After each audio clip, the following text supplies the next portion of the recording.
Hi, welcome back to my channel. I'm Lorene. Hopefully you had a great week. I had an awesome week, thank God. I just wanted to drop a little encouragement to you today.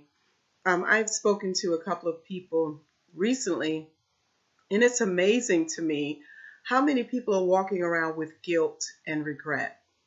It's mind-boggling because there are some people that can do things and they're okay with it, and they're able to move on. But then there are others, we do say because maybe we have more of a bigger heart, it might affect us, and that's pretty human to have feelings and want to also do the right thing in life. But then there's that space, that gray area where you're walking around with so much regret and guilt that you begin to hold yourself captive.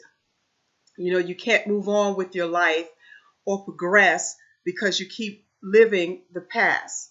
And it's very real. It's like it just happened. And that's a very dangerous place to be in because you're not allowing yourself to progress. You're not allowing yourself to go on to the next phase of life. There's so much more life to live. And honestly, we all have done stupid things. All of us have done stupid things. I've done some stupid things even as an adult. I've done some stupid things even when I knew the repercussions of it, but because I was so passionate about something, I went along with it. And then afterwards, I had regret and maybe even had guilt. But when you realize that you cannot live your life rehashing and living in the past, you get a hold of yourself and you decide that I'm going to move on with my future, with my life. You yourself are holding yourself captive. You have to learn how to get a hold of yourself, look at it for what it is. It's time, it happened. You can't relive it. If you were in a relationship that you deem very important and it was a quality relationship, wasn't something detrimental to you, and maybe you said something to the person to really hurt them and they were unable to let it go, you have to sometimes, maybe if it's worth saving, be the bigger person and say, I'm sorry. I'm sorry what I said to you hurt you. And hit it right on the head. Don't say, if I did anything or said anything to hurt you, I'm sorry. You're not really apologizing. Be the grown person. Put on your big, big underwear and say, I am sorry that I said this to you. I am sorry that I hurt you. I'm sorry I disappointed you. In doing that, you're also freeing yourself up. Forgiveness is a gift that you give to yourself. Even if the person never forgives you, you have to learn how to forgive yourself and let it go. Don't live in regret. Don't live in guilt. If they don't forgive you, that's on them, but you've gotten it off of you. Living in the past and going over and over and over again over something, sometimes it's the enemy of your soul that constantly bring it up. When you're in the things of God and maybe you're in ministry or maybe you're in some kind of outreach and your life has been a light unto others, the enemy will constantly bring up things to try to keep you in that place so you can't be all that God called you to be.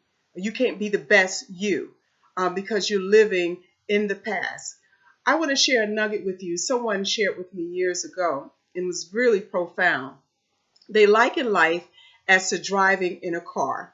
And in that car is a big window. And you're supposed to look at that window as you drive, as you progress forward. You progress with caution. You're constantly looking at what could be, and you want to make sure you have safe travel. But also in that car, there's a rear view mirror. And in that mirror, you're supposed to glance at that mirror to make sure nothing is overtaking you or coming up on you unawares. But in that same rear view mirror, things and objects in that mirror should get smaller. As you continue to go forward, the distance should make those things get smaller.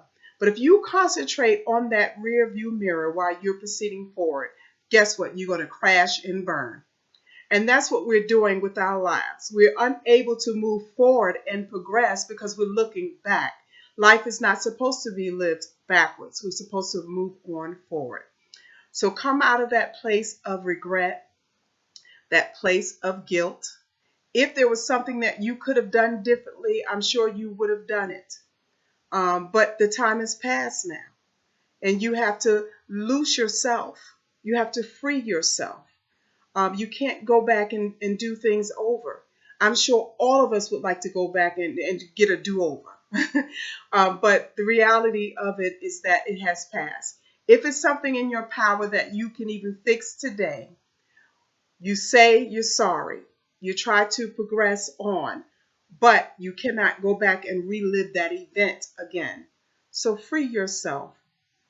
Be determined. I'm not going to live guilty. I'm not guilty. Even some things that you're holding on to, the Lord has forgiven you. If you sincerely ask Him to forgive you, He has done that. But you are the one that are constantly holding on to that guilt and that regret. Let's move on. Let's move on. Let's take this world by storm. Let us be the best that we can be. And if, in fact, you lost someone that was dear to you and you had a hand in it, take it for what it's worth. It's something we're not going to make light of it. But we know next time, if the opportunity presents itself again, then we'll handle them better, right? We'll do things a little differently. That's all I want to say. God bless you and have a wonderful week.